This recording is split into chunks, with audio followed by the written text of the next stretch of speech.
Buenos dias, Gunners Collective TV. Back at it? You already know. Like a torta with some bad habits. Bye up, bye up. Let's get straight to the intro.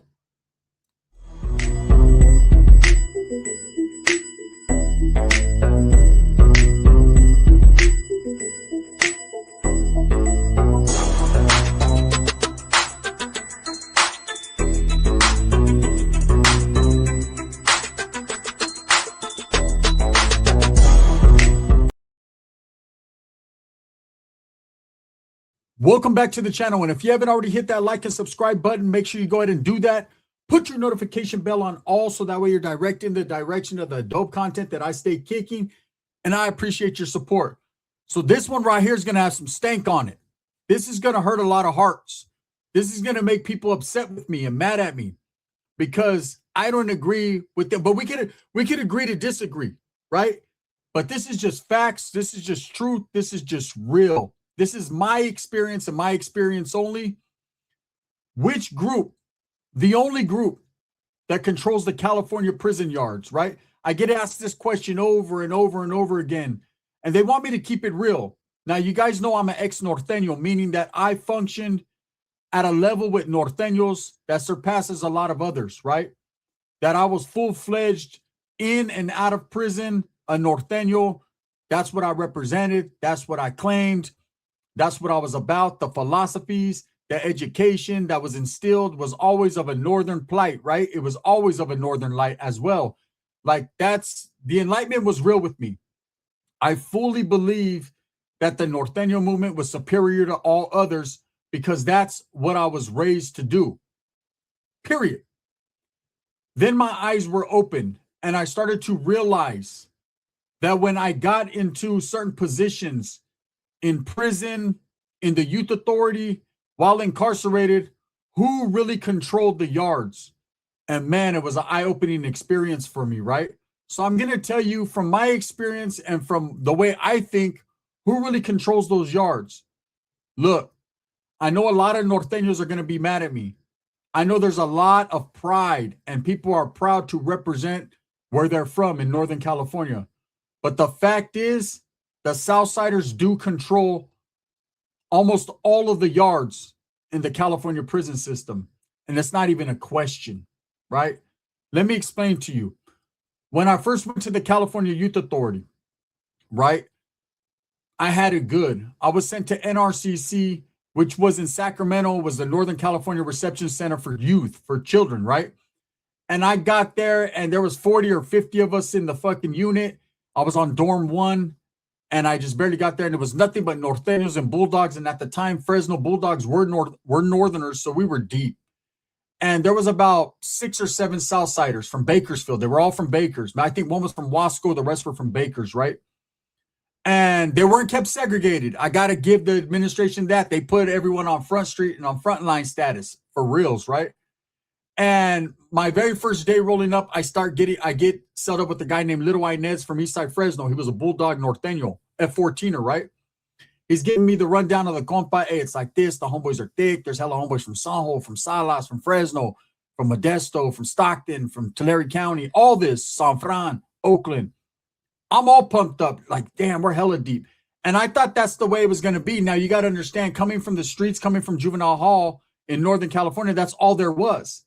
So up to this point, I had only been around my own people. I thought we controlled every space in every area because we did at that point, right?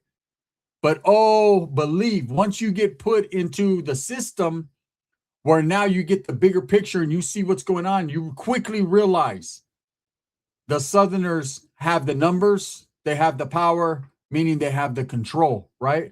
Because, hey, control on prison yards is numbers, whether you like to think it or not. It really is, right? And so the more soldados you got, the more chances you are of winning that war. So I get there. Next day, they decide to bring out 6, 7 Southerners with us. It was after Chow. We kicked it off. Rooster from Fresno kicked it off. And it was ugly for the Southsiders, right? It wasn't a melee. It wasn't a riot. It was an ass whooping. It was pretty bad, right? I was involved to a certain point, as much as I got as much hits in as I could get. And I remember thinking to myself, damn, what if I was in their position, man? I got to give these guys fucking credit. They got heart. About a month later, we all go on lockdown. They place us all on lockdown. So it's just you and your cellie, and we'd come out for showers, just you and your cellie. Like, they're not opening no doors. But now the Southerners didn't go on lockdown. So they're going and they're starting to accumulate numbers. They're bringing more Southerners. So now they went from 10 to there's about 15 of them, right? And they're whistling down the hallways, disrespecting, laughing, because they're not on lockdown. Now the whites, blacks, others, they're all coming out. It's just Northerners that were on lockdown. So they decided, I guess after a month, they were going to release themselves. Now, there had been about 4 or 5 Northerners that had pulled up since this happened. Other ones went to other buildings, and I don't know why. They decided, the administration knew exactly what they were doing. We're going to bring a lot more Southerners into this building. We're going to leave, bring very minimal Northerners. So they brought about 4 or 5 of us, right? We were already there. So lo and behold, guess what? My luck. Who's the first cell that they're going to let out? They decided they were going to let out 1 cell at a time. Now, these other 4 or 5 Northerners, they were going to release them with us, right? First cell that pops, me and little Inez, right? So, of course, we come out. It was a gym movement. So back in them days in the Youth Authority, in NRCC, you would have either go to the day room for a little bit, go out to the yard, which was right in front of the building, or go on this gym movement. They decided that we're going to go on a gym movement. So when we line up, we already know what time it is, right? It's about 15 Southerners, about 6 Northerners, right? Well, about 6 or 7 of us. And so we don't even know the homeboys yet. We haven't ran a fucking temperature check. We don't know if they're really with the business or not. We had just, we see him. Hey, what's up? What's up? There was one homeboy. His name was Homie from Hayward. I remember he was down with the business. He was a white dude. He was solid though. So we're walking, and I'm already telling Inez, damn, bro, we're in trouble. He was like, I already know. We're just going to go. We're going to peep the scene. And now he was a little bit more laced up than me. I'm going to give him that. He was seasoned. He had been to OH close. He had been to white. So he knew what it was. He was like on a violation. So he's like, look, bro, we're going to go in there. If these fools start looking at us any type of crazy, I'm kicking this shit off. You with it? I ain't got no choice. Let's go, right? Sure enough, man, nothing's happening. They kind of look at us. We're looking at them, but whatever, right? As we line up to leave. We're thinking, okay, these fools didn't move on us. One of them disrespects little Inez, takes flight. It's on and cracking, right? We have a full riot. 3 of the other Northerners participated. 2 of them sat their punk asses down, right? And me and little Inez got off where we were mad at. One of the Southsiders from Baker's, his name was Tweety from Baker's 13. He had a weight because they had weights, and he hit me in the thumb. To this day, I don't know if you guys could see it. To this day, right? So that's what a regular thumb looks like. You see it? See the curve? That's what my thumb looks like. It's flat. You see that? They left a permanent mark. He broke my thumb. Boom. With a weight. So anyways, that was my first taste of being outnumbered by Southerners, right? And I quickly realized they were a very worthy adversary when the numbers reversed, right? So we got our asses whooped. Cool. Now I end up going to Fred C. Nellis in Southern California in Whittier.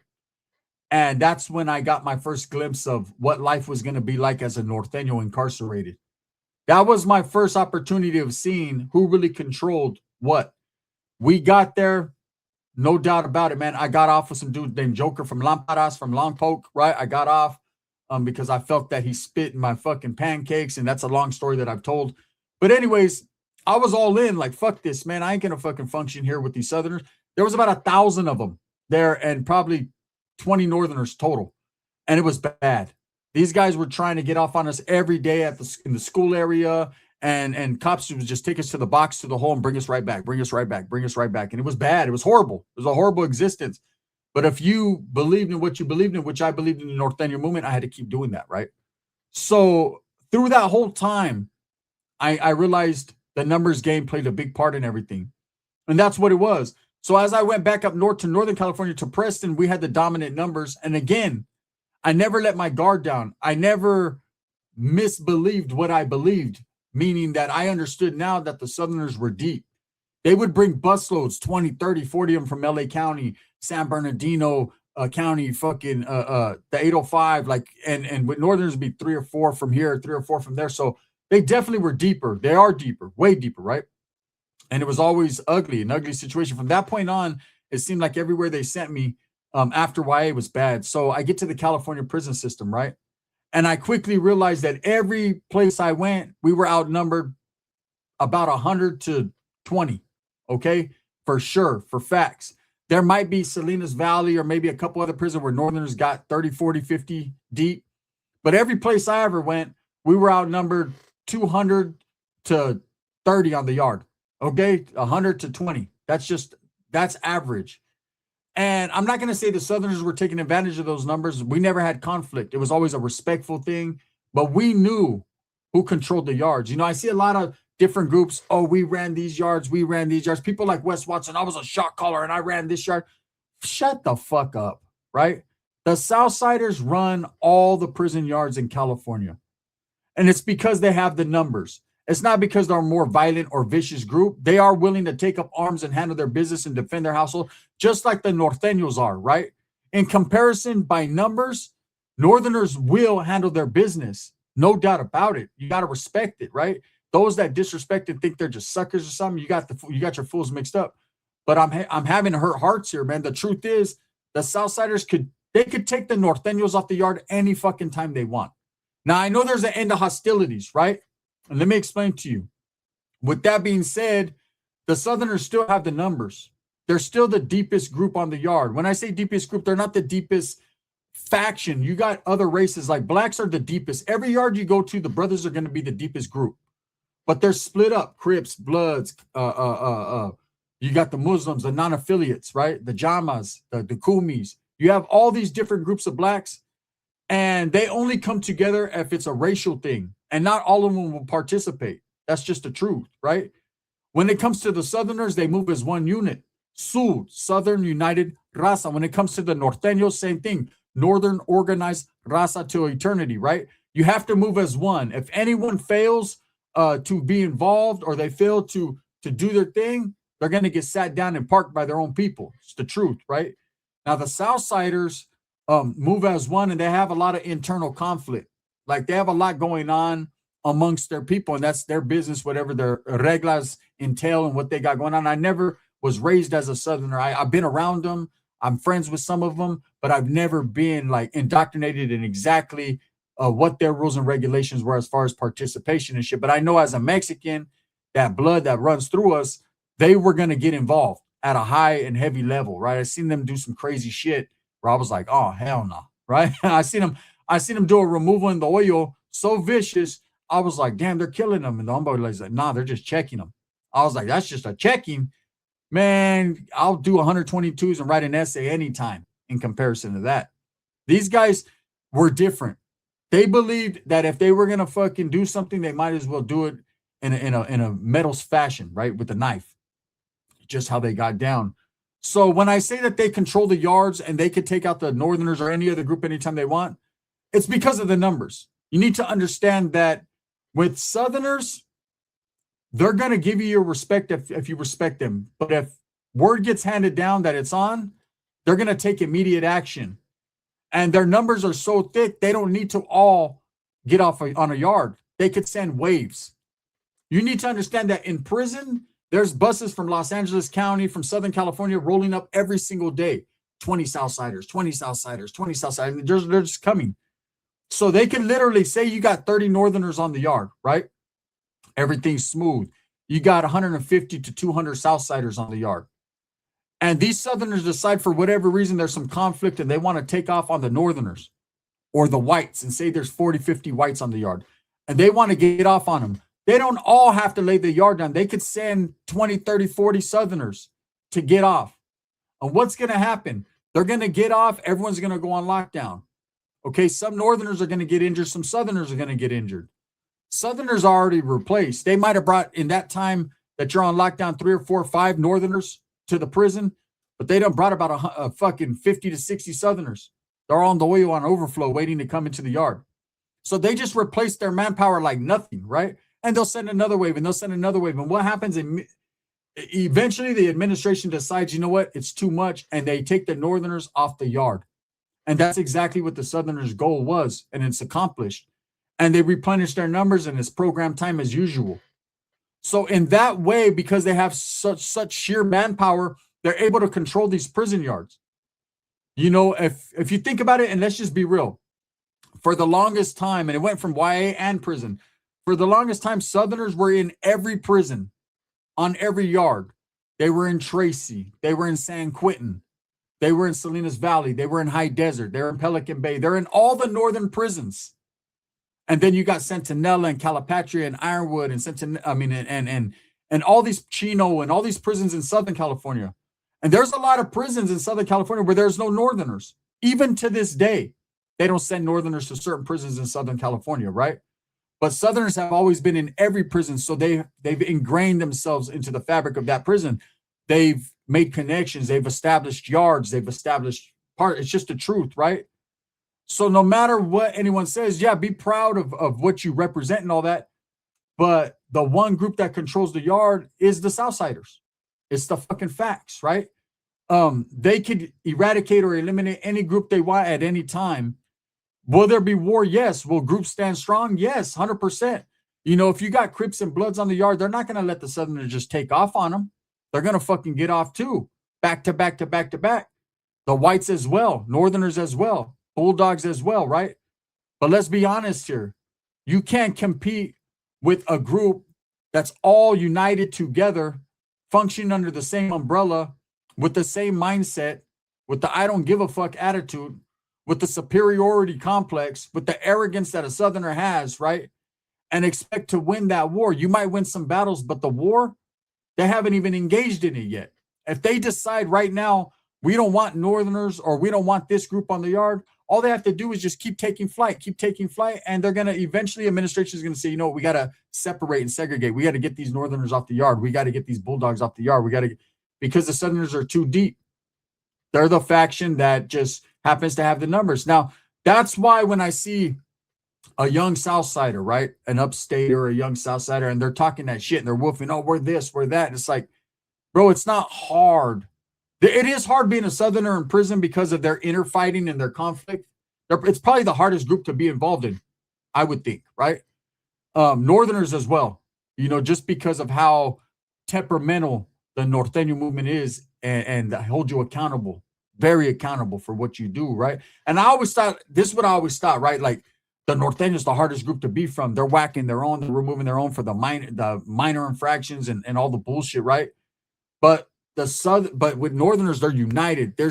There might be some dirty macking, dirty politicking, but not as much as with the Southsiders. You got to understand, when you got a lot of dudes, they get bored with the bullshit and they start to fucking to politic on each other and backbite, and you know, you got a lot going on within that movement. So it's probably treacherous and dangerous to be a Southsider, especially if you're involved in the politics, because you don't know if your own homeboy's trying to fucking do you dirty.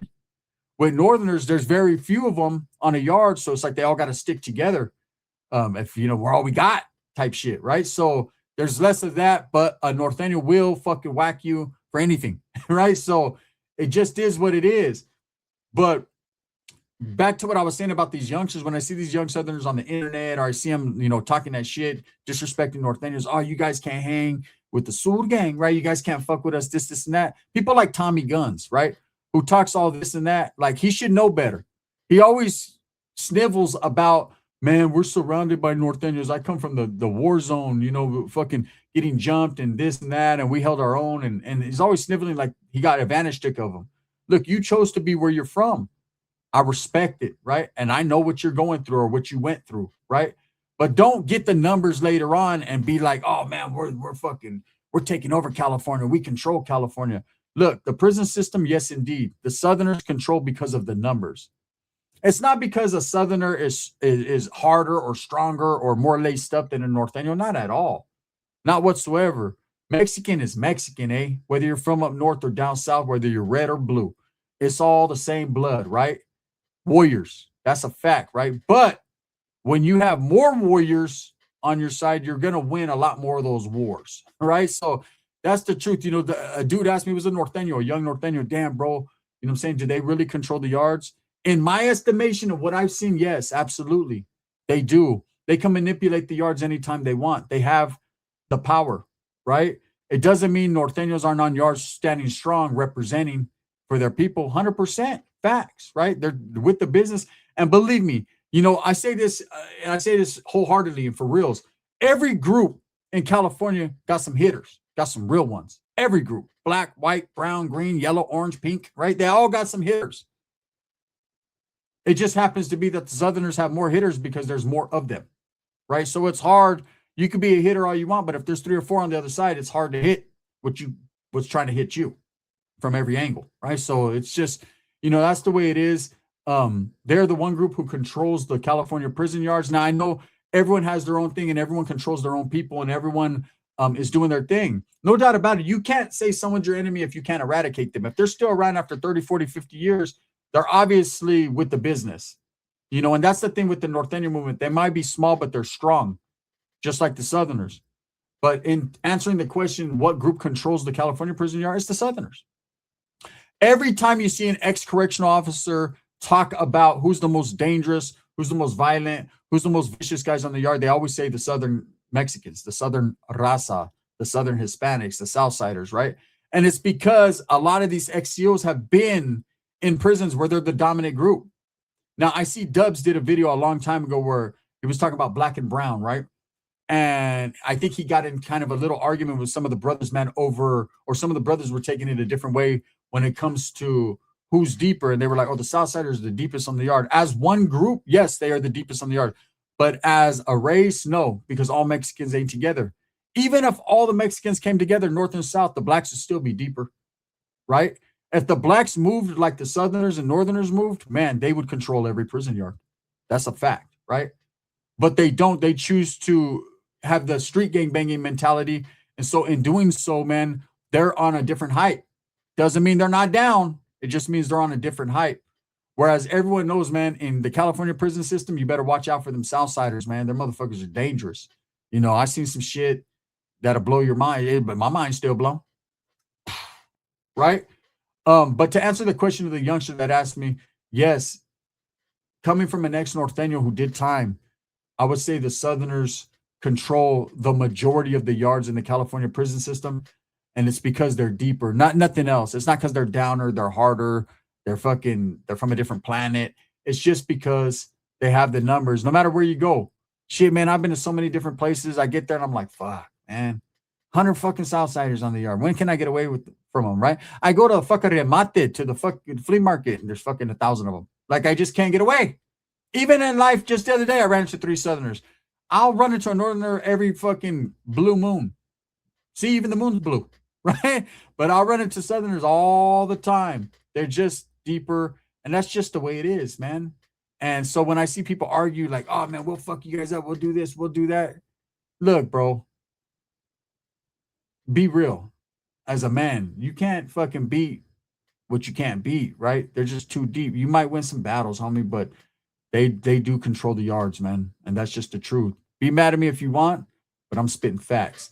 Thumbs up or thumbs down. Heavy's going to be the head that wears the crown. I'm going to continue to strive, struggle, and strive for what I honestly and truly believe in. That's the betterment of all people. Keeping it real. I'm keeping it real. This video is sponsored by Barrio Liquors in Turlock, California. If you're ever in the Turlock area, pull up to the Barrio. We'll get you something cold to drink. Also by Sticks and Stones Yard Service in Tucson, Arizona. Hey, if you need an estimate on some yard work, hit up Sticks and Stones. He got you. And I got you. Bang, bang.